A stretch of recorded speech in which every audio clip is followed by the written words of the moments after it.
Hey, good evening, and thank you for tuning in to another episode of The Element here on YouTube. You know, it's a show with four wildly different personalities coming together to share in conversation. We'd like to say thank you all for tuning in last week. It meant so much to us. It means so much to us. And we just want to welcome you officially to the The Element family. Rueyella, well, before I get to you, we're going to be having a lot of good conversation today as usual. So, Rueyella, now you can tell me what going in your element. Well, today, I feel like I'm in my element. I think I'm in my element. Because what I want to talk about today focuses on individuality, but I want to talk about how we measure success individually. Because we tend to have this general idea of success and we tend to strive for this general idea of success. We beat ourselves up when we don't meet it. We get confused along the way because I feel like we're not focusing on what success is for each of us. Yeah. I want us to get into that today. But before that though, Ramon, me see one video. Yeah. Ramon, me see Yeah. one video with one girl that beat you. Yeah, we're going to talk about that video. Yeah. We're going to be What's talking going about on with that? We're going to talk about how easy it is for things on social media to be misconstrued. We're going to talk about how easy it is to mislead thousands of people on social media. We're going to talk about me being beaten on video. And I'm going to either confirm or deny if... Here, can you shut up, Christopher? And I'm going to confirm if it's true or if it's fake. You just have to keep watching. But Kagale, tell me what we're going to be looking at from you. Blessed love. So, I want to speak about a lot of things, but mainly hedonic adaptation, right? And that's just how we tend to normalize our blessings and become ungrateful. But I'm going to try to feed off of everything that you say and kind of encapsulate everything, because I also like to speak about principle over privilege and how important it is to value the principles and not the privileges. The privileges are only an accessory and the principle is the core of your success.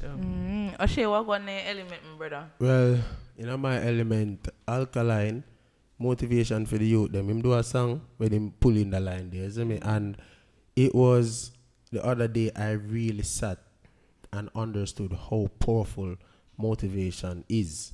True. You see me? And if me never go over school one day, and one man see me from, me no know, he man just meet me one time, but this man don't know me from Adams. And the man just say, you me rate you, you know? You're a powerful youth, you know, because I get you come from you, tell me, now me see what you're doing. And the man came in the office for an hour and a half, and the man basically showed me how I can better my life, my family life, and my community life. You see me? And same time, me did it, and me dey home, and me come back on Instagram as much as I know, and me see Becky get verified.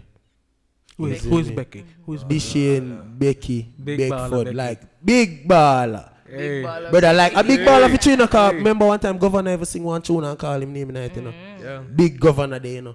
Big baller, and more call him and more hear film story because brother, me know no, you know.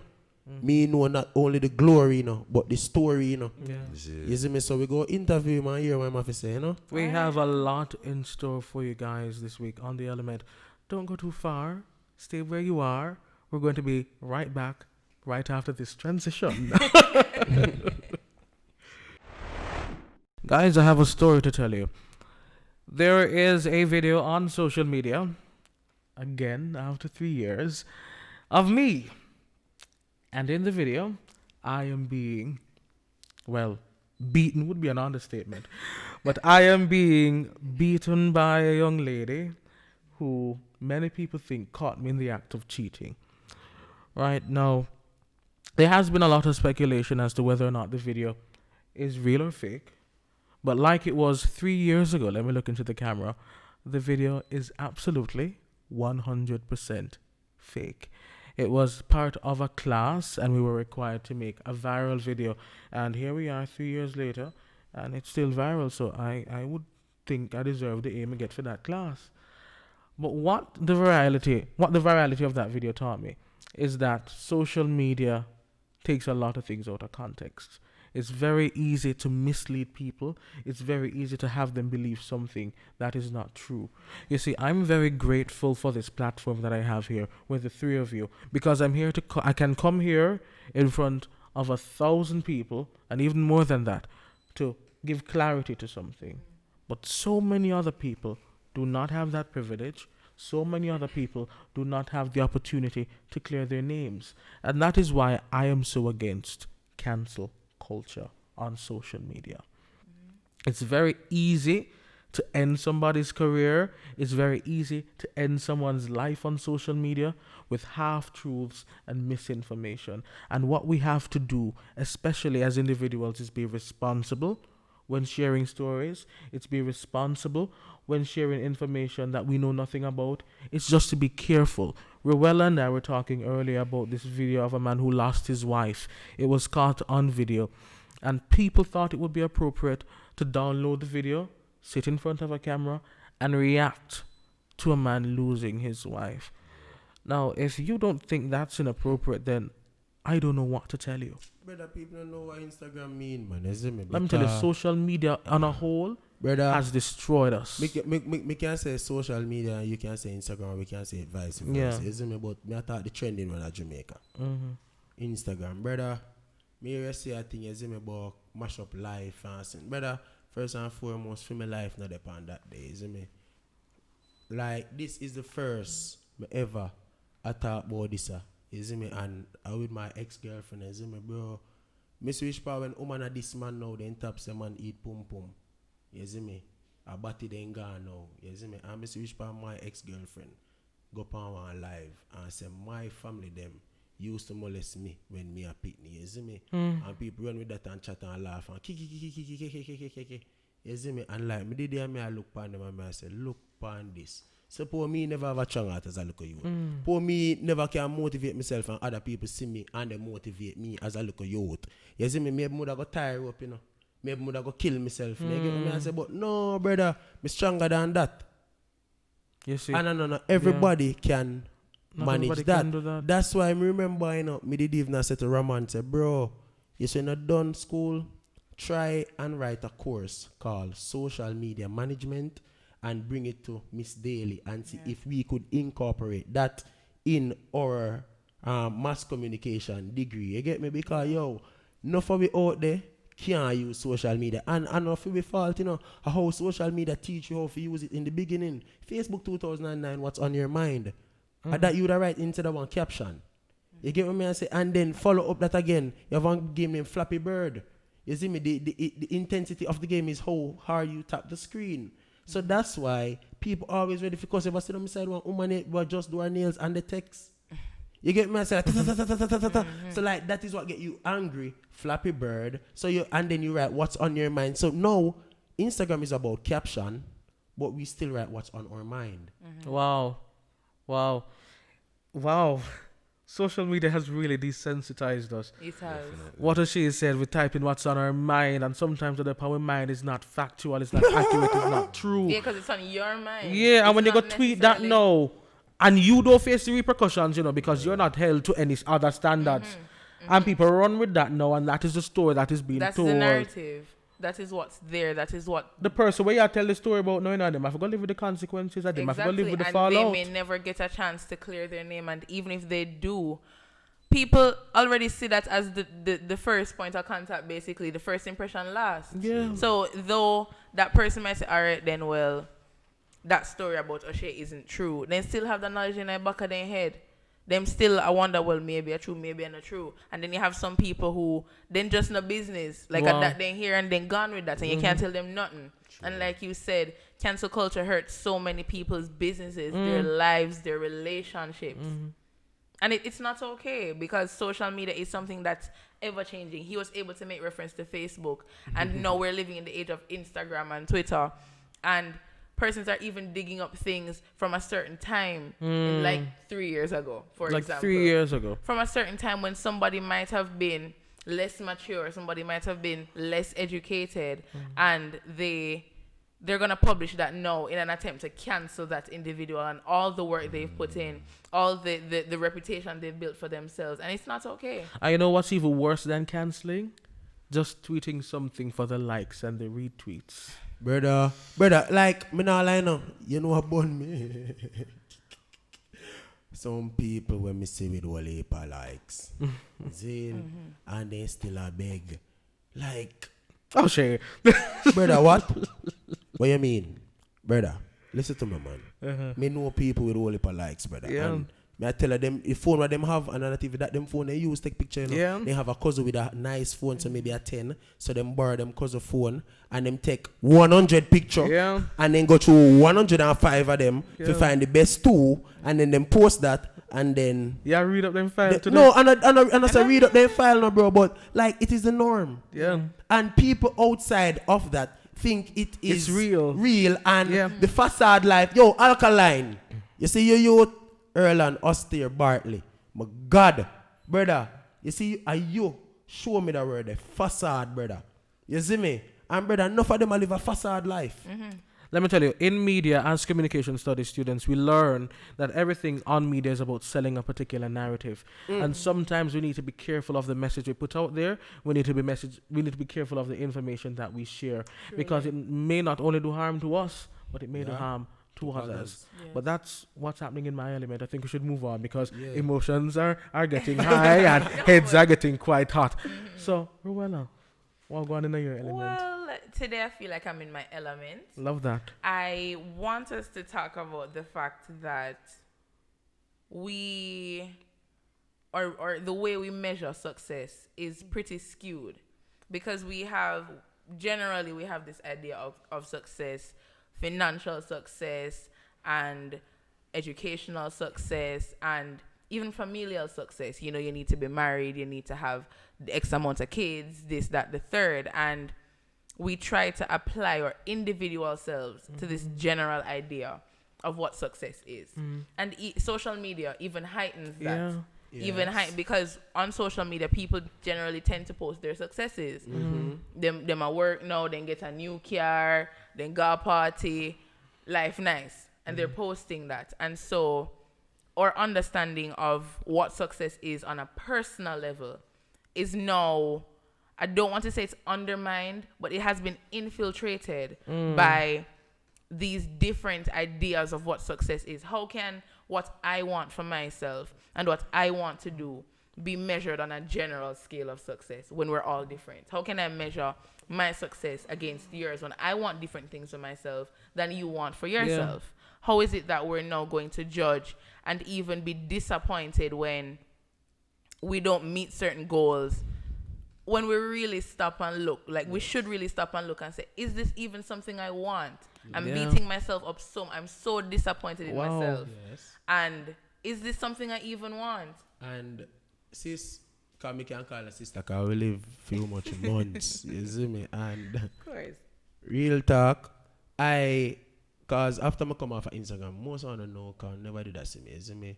I bought this book, a Kindle, and I was reading this book. It's called Master Your Mind, and it is by D.E. Boyer.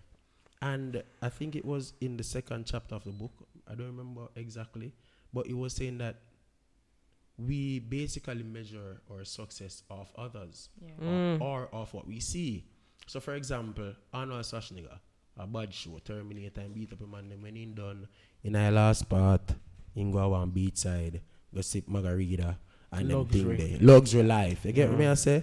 Or it might be a Halle Berry after our whole entire fight. Cause them the show that we grew up and see. She go a beach side, go do the same thing. And we measure our success off that. You see me? So, no for we live in Jamaica and Blue Mountain is the Blue Mountain. People left from walk a life. Go look on the Blue Mountain. You see me? And we never go up there yet. But we want to go. We want to go. Where that place name? Me not even know, because I don't want to go. Like, we don't know the name of the place. But we cannot measure our success of others. And then we stress out ourselves for try to attain certain Yeah. goals. Don't skip a line. You starve yourself because you want to go to a hotel. Everybody go to a Yeah. hotel. What, When you take go to a picture in a hotel, mirror? the same thing you do at your yard. The same thing you're doing at the And hotel. then you They never realize, go listen to this woman what isn't for across me me. slow. Them never yet go down, they go listen the entire drama presentation. Wow. I don't think they even know that the hotel offer that. And it's free because they're trying Yes. to sell our culture. Yeah. Exactly. And no one knows about that, brother. So Yeah. guess what all they go and do? They go in front of a mirror and they In a bad suit. And I'm not, and come on. nobody is negating that makes anyone feel good. However, understanding that maybe personally, me starve myself in how much weeks just to go a hotel. Maybe if you use the money and do something else. Wow. But no, we're so stuck as to what success is. We make certain sacrifices to attain that success, and when we get it, it might be unfulfilling, or the journey itself is so unfulfilling because we're not realizing this isn't what's for us. What is success for me?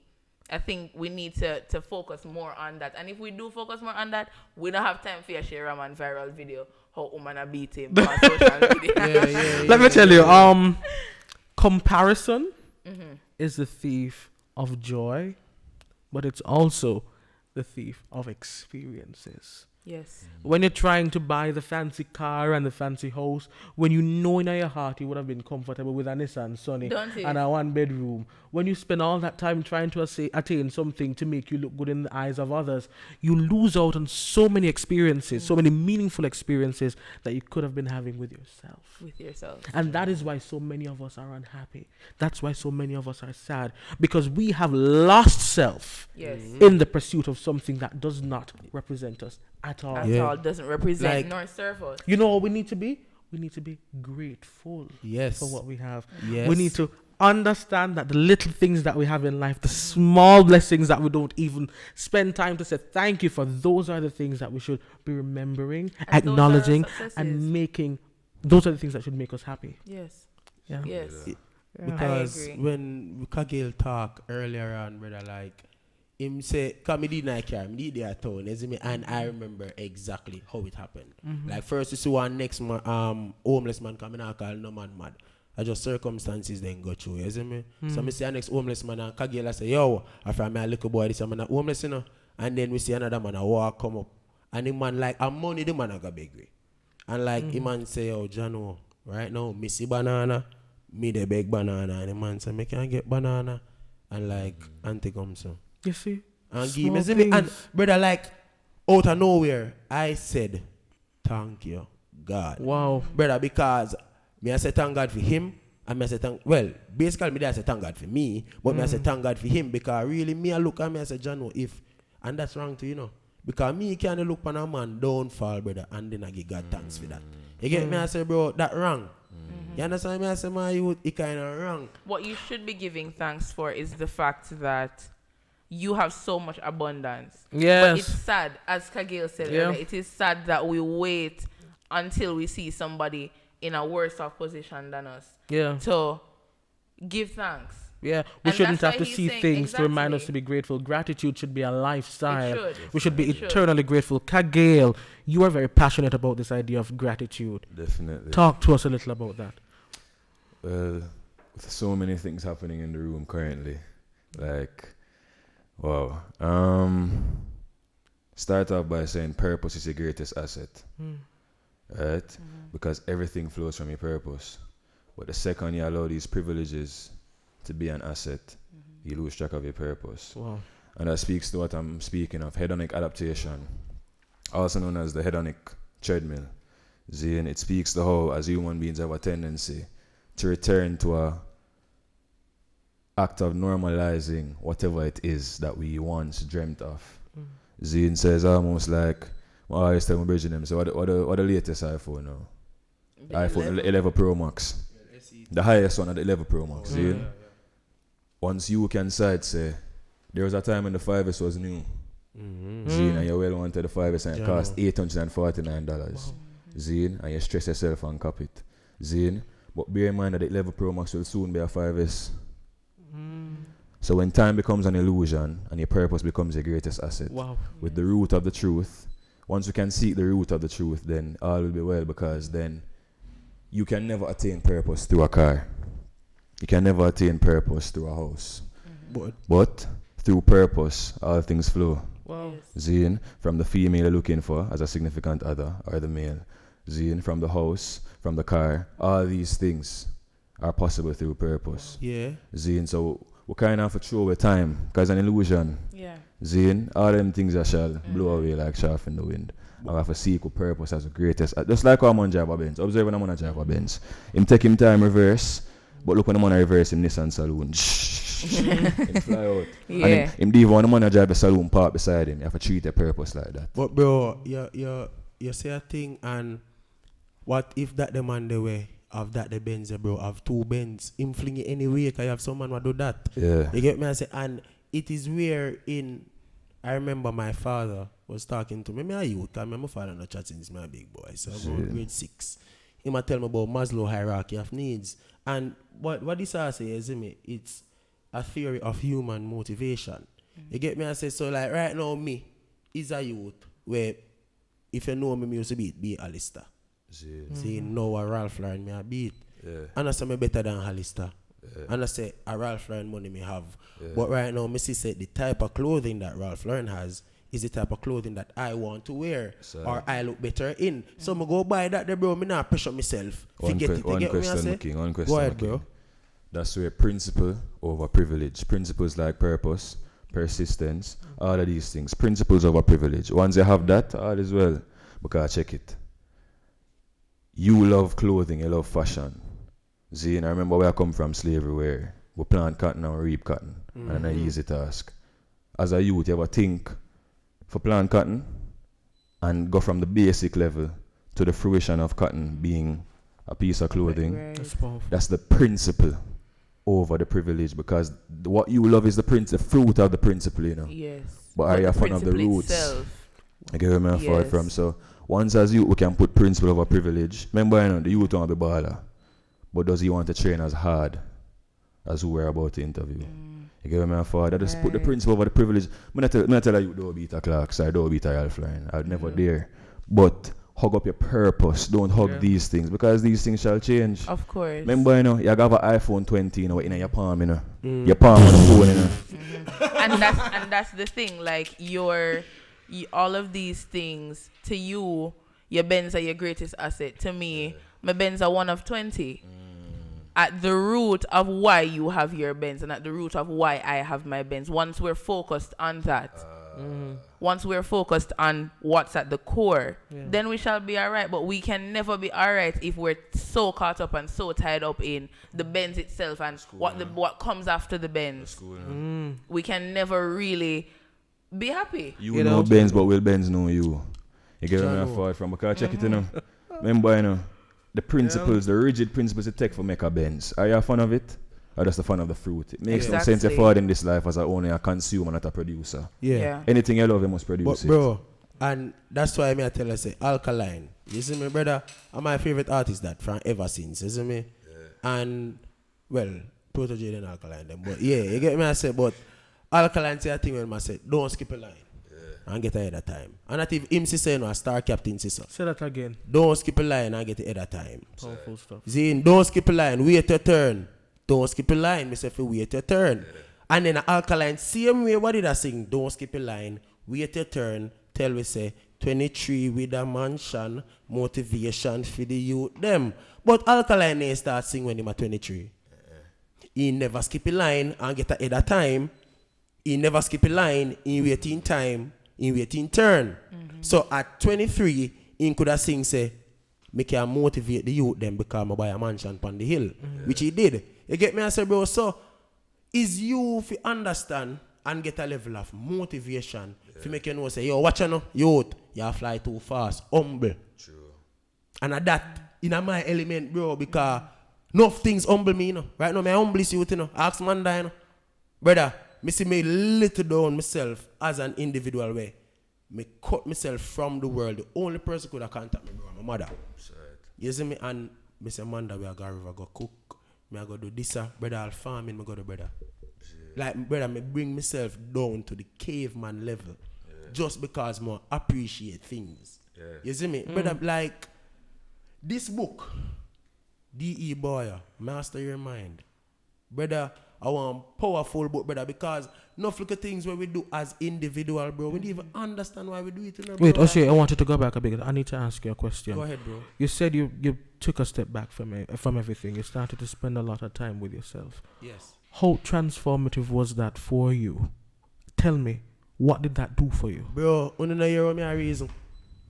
Me a reason intelligently. Absolutely. Me have whole heap of knowledge. Me, like, brother, like, me take myself from the world. Me minus myself from the world for a while. And, brother, me start read more. You see me? Me can tell about Andrew Carnegie. Me can tell about Socrates. You see me? Me can tell about Albert Einstein. Me can tell a whole heap about Fidel Castro. Me can tell a whole heap about Michael Manley. You get me? I say, 'cause even politics are going on, I see people run up and down, you know, brother. Me I say, yo, you understand what I do? Because I took a step back and I saw that I was going too fast. Brother, Junior gang have a tune. Me no remember how you go again, brother. In too deep. When you must say, you will crash. If you're in too deep, if you're over 10 and watch CNN and believe everything you're in, and you're 35 and don't have a drive for your joy and your pride, you're in too deep, and you're 55 and you still sit down, idle, pan corner side, you're in too deep. You get me? I say, bro, so yo, we need to stop. Yeah. I was in too deep. Yeah. And me made that the album with me a little boy now, and I'm a big boy now. Me say me in too deep, and it's a lucky thing me did make the tune. If you say, hey, you're in too deep, son, step back. Take a step back. And that the motivation when me get from somebody else could have helped me. You get me? I say, and you see, Bala, where we are going to interview now? Yeah. Mm-hmm. Deshane, Becky, Beckford. Brother, I'm proud of that the man there. And even before we came here, me and did a talk. I know them man a long time. I remember me I tell her say, me did prophesy something about him. Is America with it? I mean I work and me see him on TV. I mean I carry one trick, I mean I waiter, you see me? And the boy score one goal. And me tell everybody in the place where we there, say, yo, that the boy there are my friend. He is my brother. Me I tell her say, you know, man. Wicked goalie boy scoring, brother. 2 man scoring in one match, you know. Yeah. Hot, you know. Sad. And I say, yo, brother, like, and then, remember, say, I come off of Instagram, come, I just did a talk about that. And from run up back on Instagram, I see Becky verified, bro. He man a go on good. I feel proud, man. So, yo, we happy have Becky here today, brother. And him go tell him journey. Yeah. Not just the glory, but the story. I know him Yes, put the and principle motivation. over the privileges. And the motivation Thank behind you. that too. I can't wait to hear what he has to say. So, today, we have a guest. Yeah. Deshane Becky Beckford. Isn't it like he's a prolific footballer? Once played on trials in West Ham, played in Peru for Jamaica, qualifying, only scored the 2 goals. And I can talk about that further on because I prophesied something about that. 3 goals. 3 goals. See them all tell me say 3 goals. And I prophesied something to him about that. He played great football in the Costa Cup. One of the top 5 artists today has a song with his name in it. So like he is A superstar. a superstar, an icon. So we are going to hear his story. So Becky, I remember you playing D Cup, and it was always you and Peter Lee Vassell, Jakey, right? You guys are friends, you guys are brothers, you guys are everything to each other, right? And I remember, this is what I want to talk about first. You remember the game Cornwall College versus Russie's, you two? Yeah. Talk about that. I mean that is a game to remember. The week leading up to that game, every day after training we would meet in Park. You know, that was the hangout spot as a youngster. High school, you know, meet up in a parade and we'll have vibe. And like everybody would see us like Monday, Tuesday, Wednesday, leading up to the game. It was like a joke thing on the depot, and I don't know the game I mean to the city. On the day I said like a joke thing and just a hangout. But I mean like for us it was just like just a game to just entertain. You get me? Because we take every game serious. So like leading up to that nothing changed with our friendship, our brothers. So it was just a nice vibe going into it. I think both of us was like we were like touting each other each evening with me, like say, oh, you're dead training, did sick today, you know, so your team in trouble, and like so it was just a nice vibe. We're building each other confidence going into the game. So it was just a nice vibe. And the Saturday morning before each game, like we'd call each other, but that day none of us call each other, and like we met in the stadium. I was coming back from injury, so I never started. But like I was like, Remember. playing mind games with him, telling him I'm going to start. So like, they would like get a little scared. But I was just coming from injury. I didn't play. That was, I think, was my first game for that season because I was injured for the entire season. What So year that was game that? I was just What year again? 2017. All right, thanks. Yeah. So like it was just mind game I was playing and telling him that I'm going to start. So he came out in the tunnel. So the starting level normally go out first, and like he realized I wasn't there. So I saw him looking, but I was standing at the door because I know he's expecting to see me. So I was standing at the door and I was like, no, bro, come out and like go and meet or hug. People are coming and camera everything. I'm telling him, no, man, I'm not start. Then like he must say, more that dead see him or something like that. So it was just a nice vibe. We just wanted to entertain because I know most people who would come to see Peter Lee and Deshane rather than Connor and Rossi. My set of fans, his set of fans. True. So it was just True. Like the stadium was crazy. packed that day. Yeah. The stadium was packed that day. And you said something that throughout the week, from Monday to leading up to Saturday, which was the game, you were just there, relaxed with your friend, having fun, and people would come to you and say, you take this for joke. And Not literally come. no. I'm not saying that you take it for a Oh. joke, like they're saying that you're just so relaxed. But at Yeah. that time in your life, you saw football as just playing, right? Yeah. When did you really sat to say, hey, football is really football, I can make it out football, Alright, so Dakar Cup is like September, October, November. So the ending the year, that's when the season would start. I was injured for the entire season, as I said before. So like it's the ending going into 2018. After I play, like we lost against Cornwall College, so like I think we played 2 games after that. The team confidence went down. So I mean, like my injury, I think my injury, like mentally, because like I was back in a sad state of mind. My injury like started to like act up again. So like I stopped, and then that's when Bibi, I was like, no, I don't think I'm going to play because the injury just got better, and then like it started to like get swollen again. So I basically was just like, I'm gonna just like probably take some time off, and that's when Ricardo Bibi Gardner just came in the picture out of nowhere. Never even messaged me say he's going to call. It was my under 20 coach, in 2016. So when I represent the national team, so like he known of me. So like no, I was there and like it just popped up. Remember, I'm considering to stop and it just came out of the blues, out of nowhere, and I was like, he's coming to Mobile to meet him because he just got hired for the head coach at Harborview. And then I said it to my mom. My mother was like, Pipi, head coach, and like my mom is from Mobile, but she loved Harborview just because of the style of play. So she always wanted me to like to go to Harborview, but I had no link, I had nothing in things, and as a youngster, as a little baby, I would say to like just go there to were Kingston some like at that age. She was kind of worried, but Bibi just came and was like, no, he's gonna be fine. He came and meet with my mommy, and was like, yeah, we're gonna like take me in the old soul. And then I said it to JK, like, say, bro, me I go to Kingston, Bibi, and then like me and JK are brother, and like Bibi say, yeah, 2 hours to come, and like JJ was supposed to come, but then like JJ like. We were supposed to go I think it was a Monday, and like, we were at Bibi Knutsford, and JJ just went missing.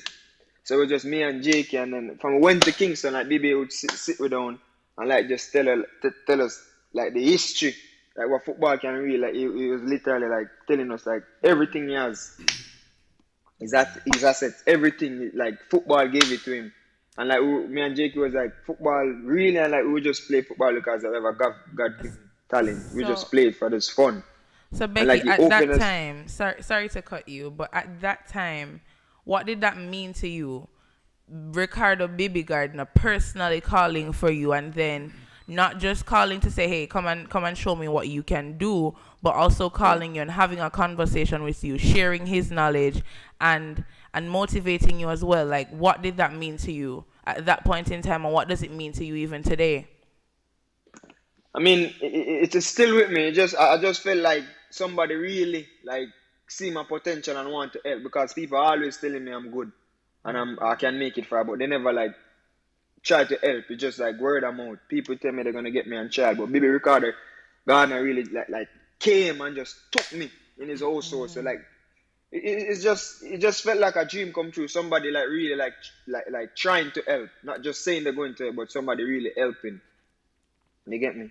Okay, and you mentioned that around that time you were coming off an injury and he came in and he spoke with you and thing.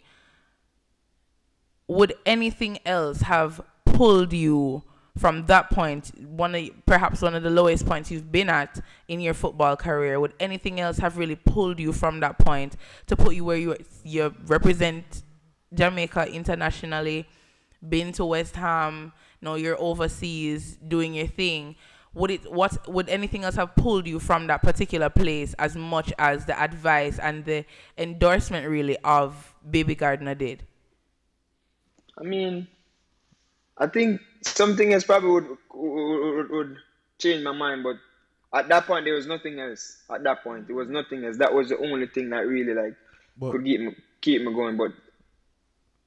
But bro, you said something while you were injured, right? Mm-hmm. You weren't mentally ready, right? And you said that you even maybe I'll go stop playing. But then he stepped in, right? And because remember, a baller not only use him foot alone, him use him head. Yeah. So if you not ready pan a mental, Zine, Yeah. how you go ready pan a physical? Zine, so that the time you know, be forward, and when he forward, him not only get you ready physical, but also mental, no so? Yeah. Alright, so how that help you as a youth? What I said help me. Him just remind me, him say, oh, the surgery that you did is like minor. And him start showing me like some cut pan theme foot when play with for like 6-7 years. And me just do a minor surgery at age 17. So him just say like, that's nothing. Him say, man, understand I got you as a youngster. I'm not used to something, but like, he must show me injury where him fight during professional career. And like, he must say a minor injury that. Right. And like, to know so him accomplish what him accomplished with like 6-7 injuries and me just do a minor injury. Like that just let me say, alright then, it's just a setback, and then like me start read up on players who how them recover from injury and everything, and that really bring me back. But I just Bibi, just like him just tell the experience, things you can relate to, cause like people anybody can come to you and tell you like say, oh boom, them know somebody go through that, but they really sit down with the person and understand what I got through them mental. Like while them did I go through something while you are experienced. Yeah. Like at that time I really feel it. Wow. Yeah. You have gone through a whole lot to get to where you are today. It wasn't an easy journey. You've said as much. You've overcome injury. When we were talking offset, you said you had some management issues as well. You encountered a lot of things that normally would discourage a lot of people. Yeah. But you kept pushing and you kept moving forward. Why did you do that? I mean, Rueyella mentioned Baby Gardner's encouragement, but I'm sure that that alone could not have made you continue. So what was it intrinsically that kept you going? I would say my mommy. My mommy. Definitely she like played a major role in my career. She never like stopped believing. Never stopped believing. There's one point and I had like 4 football boots and I like threw all of them on my neighbor house top. I never forget. Never. Like, and she was like, why would you do that? Even though I was crying. I don't remember exactly what happened, but I was angry. And I just went for all of the shoes on the veranda and just like threw them away. And she never tried to pamper me there. I had to like, she was like kind of mad at me because she was like, why would you do that? You get me? And then like, I was still crying and stuff. And then like, I would say that's basically just my mommy though. She always kept me going. She never like baby me. Like like pampered me to say yeah, you're good and thing. It was like tough love because she knew what I had. Right. You get me? Yeah. For sports it was tough love, I would say. Zin. But like personal life was was always matter. I was always a little baby. But for sports you always give me tough love. So you cannot give up. Right. And like you can't let anybody get you down. And like she been telling me about this fame and things, so don't let it get to me. So I would say my mommy really kept me going before like I took it serious, but she always keep me going. Give thanks for that. But what's your name, G? Yeah. What kind of advice would I give to a youth to have an opposite story? First of all, never play football in high school because the coach never believed in him. Never had a mother who believed in him in football, just she want him to go the academic way. And definitely never have a baby guy enough to see him talent because he never play in high school. But he want to pursue a professional career in football. Alright, honestly, I'm going to just be honest with you. See. Jamaican coaches work off a name. Probably a few coaches in Jamaica really go say you have potential and like just work with them. Most coaches like have the top prospect players. True. Represent them. True. So like it go rough because even the other like me have DM with the youngster. Yeah. Me have DM with the youngsters that tell me even the other day you'd send me like a minute and 30 like somebody who me not follow. Send me a minute and 32-second voice note. And I say, why somebody who me not even follow would have send me that long voice note? I never go listen it, but then I say, remember days when me wish somebody famous could have follow me or like really relate to me. True. So me just answer man when me listen, no, me not answer, me listening. And him tell me say him come from Mandeville and like him no make under 14. You know, make under 14 or under 16. Yeah. You know, make under 14, him no make under 16, but him really love the sport and him want to use it for change in family life and thing. I'm really looking into that. Me never like tell him nothing for cheer him up. I just be honest with him. Can it make sense? Me lie to him, make him think him have hope, and then like boom, me know Jamaica really work. Yeah. So me tell him say he go rough fire as a youth. We never play under 14, under 15 because coaches work with names in Jamaica, big names. That's how it is in Jamaica. Coaches like big names. There's probably a few coaches who just say like a random youth of talent. Because coaches really want to trust somebody. So somebody who have no experience in under 14, under 16, and then to make it out, it's going to be difficult. And to come overseas, you have to basically have somebody to talk for you and say, yeah. He played for me there. He's a good youngster. He's a trustworthy youth. When I put him out there. So it's going to be rough. I don't know. If you never play under 14 and 16 and then boom, to just start to take it up, it's going to be difficult. But you know what you prove? That it's possible. You've come from a small community and now you're representing Jamaica on the global stage. That alone is inspiring. You are inspiring. I'm pretty sure a little boy somewhere watching you right now who wants to play football but is afraid to, take the first step. He's probably going to take the first step, and that is going to be because of you, because of your resilience, and for what you've continued to do. So for that, I would like to say thank you so much. Give thanks. Thank you for being here. But I must say, like, not because I said that you can create a pave a path for yourself. You can be the first. Right. I'm sure there's a person who never played under 14 or whatever and now playing like Premier League or whatever. But my experience I've known of. Right. I've never seen it, but that doesn't mean it cannot happen. You have to like pave your own destiny. And one more thing I'm going to say to you as I wrap up. We were having a conversation, like I said, before this, and I have to commend you for being so humble. Oshea was saying, some man wouldn't come on this for the interview because them think them too big, them think them reach. No. You took the time out. I mean, you have training. We make you late for training. Tell your coach that we say sorry. You make you late for training, but you came here and you shared your story. Go, sir. Nothing but love for you, man, and nothing but love for your work. Today's not really a training, but I chose to go in. I'm going to go and just do some, stay active. Okay. Yeah. Man of Thank you. He's so dedicated, right? Man of integrity. Bro. Don't know. Motivation for the youth, them. Yes, You. man. You see me? Big up yourself, my brother, aye? Heart of love. Heart of And a love. water love, yeah? All right. Ah, bro. Bless up. What's your Yeah, name? man. What's your name, my friend? Me, Yeah. Ella. Alright, Ella. Bless up. General, what's your name, bro? Ramon. Alright then. Big up your man behind the camera, see me. You don't know. Heart of love. Respect Aye. for having me. All right. Respect, brother, aye? No flow. Blessed. And I think that's a fantastic note to end on. Ladies and gentlemen, what an episode of The Element this has been. Thank you for sitting with us for what has been a little over an hour. Thank you for not getting bored. Thank you for not getting too tired. Thank you for keeping our company. And thank you always for allowing us to keep yours. See you same time next week here on YouTube. This was The Element. I'm Ramon Gordon. I'm Rueyella Blake. I am Oshea Hines. And I'm Kagale Stewart. Until next time, take care.